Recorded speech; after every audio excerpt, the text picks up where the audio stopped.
ছোট্ট একটা confusion create হয়ে আছে সোশ্যাল মিডিয়াতে। বিভিন্ন জায়গায় বিভিন্ন রকমের নিউজ হচ্ছে আমার শারীরিক অবস্থা নিয়ে। এটা নিয়ে আসলে ঘাবড়ানোর কিছু নেই, নিউজগুলো ফেক।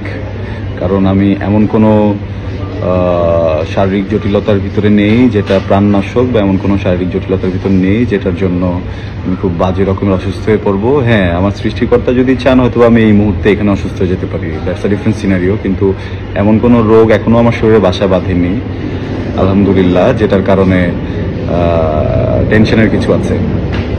এখানে একটা বিষয় হচ্ছে আমরা অনেকেই স্মোক করি। হ্যাঁ, আমিও করতাম, এখন সেটাকে অনেক কমিয়ে এনেছি, বা 3-4 দিন করি না। হ্যাঁ, তো সেরকম একটা জায়গা থেকে যেটা হয়েছে যে আমার লাংসে ইনফেকশন আছে, কিন্তু এটা এমন ম্যাসিভ কিছু না যেভাবে নিউজ হচ্ছে বা যেভাবে টাইটেলগুলো দেওয়া হচ্ছে। এইটা একটু জটিল হয়ে দাঁড়াচ্ছে আমার দর্শকদের জন্য, আমার পরিবারের জন্য, আমার ফ্যান্সদের জন্য।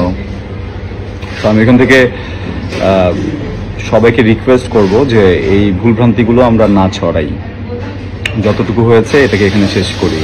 যারা নিউজগুলো করেছেন আপনারাও আসলে আমার পরিবারেরই অংশ, বাইরের কেউ না। আমিও বুঝতে পারছি আপনারা কনসার্ন, কিন্তু আমার মনে হয় যে নিউজটা করার আগে যদি আমার সাথে একটু কথা বলে করেন তাহলে এই জটিলতাটা থাকতো না, বা এই ধরনের কনফিউশন ক্রিয়েট হতো না।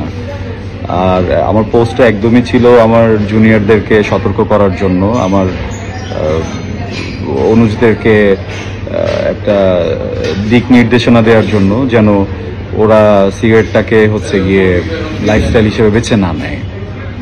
তো আমার মনে হয় যে আপনারা যদি এখানে নিউজটা করা বন্ধ করে দেন অ্যান্ড এগুলো শেয়ার করা বন্ধ করে দেন অ্যান্ড ওই নিউজগুলোকে উইথড্র করে নেন, এটা আসলে ভালো হয়। বিকজ এটাতে মানুষ ঘাবড়ে যাচ্ছে, মানুষ ভয় পাচ্ছে। আমার মা নিজেই অনেক ভয়ে ছিলেন, সকালে উনি ফোন দিয়েছেন হঠাৎ করে আমাকে টেনশনে।